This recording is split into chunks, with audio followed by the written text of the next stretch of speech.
What's going on, everybody? I get this great email asking me, Alex, what really broke the camel's back? Why is everybody caring about English proficiency now when no one ever did? And the truth is, they care more about it now because it's starting to hurt the pockets of the big players, right? And so the American Trucking Association represents the big players out there. All the big mega carriers are starting to get hit hard. I know that they believe that it's the B1 drivers that are driving illegally being hired by American trucking companies. They believe that are driving in the country and doing loads when they shouldn't. And number two, they think it's a lot of the foreign drivers. They nominated Derek Bars to be the new lead of the head of the FMCSA. The ATA wrote a letter to Secretary of Transportation Sean Duffy stating that they think that Derek Bars would be a good play for them. If you look at it hindsight, Derek Bars was on their advisory board at the ATA, so they're all commingled together. Got President Trump to say, hey, we think this guy's a good nomination. So now, when this guy does get in, I'm sure he's going to be pushing the narrative of the ATA. If you don't agree with those things, that's the uphill battle that we have to fight against. In the letter, when they're nominating, Derek Bars, they talk about some points that they believe are the points that are hurting the trucking industry.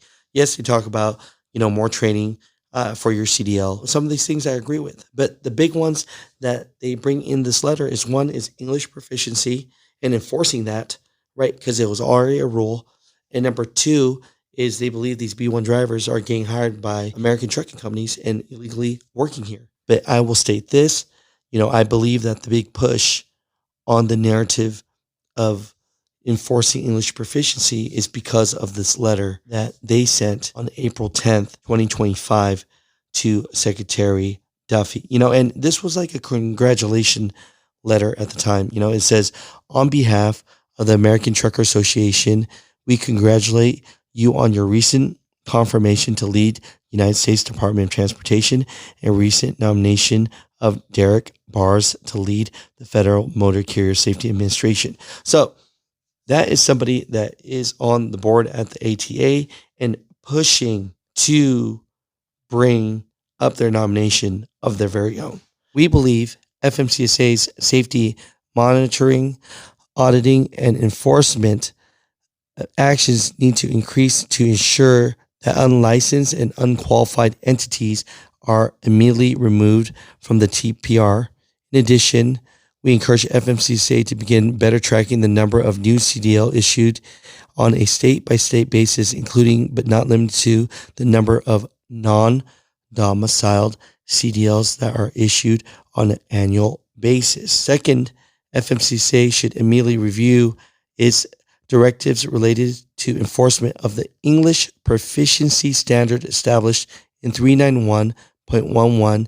ATA has received reports that enforcement of this provision is inconsistent and that the requirements is often misinterpreted.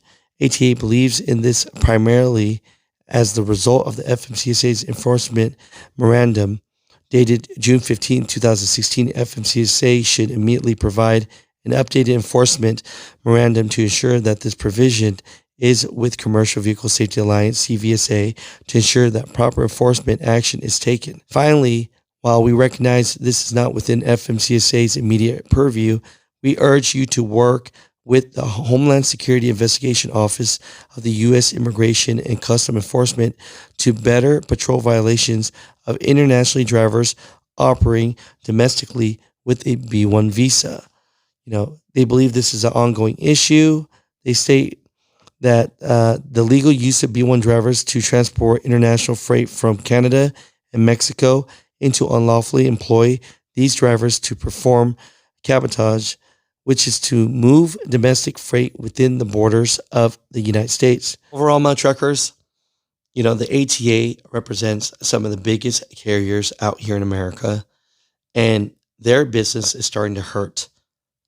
They have to follow the rules, do the right things, have better equipment. They're spending all this money, and there are companies out there, the fly-by-nights, that are just hiring drivers that potentially don't have a CDL, are not English proficient and can't read the roads. And at the end of the day, they are dropping the rates, and it's finally getting to the point where it's hurting members of the ATA and these big national carriers out here. So they are pushing for things to stop that.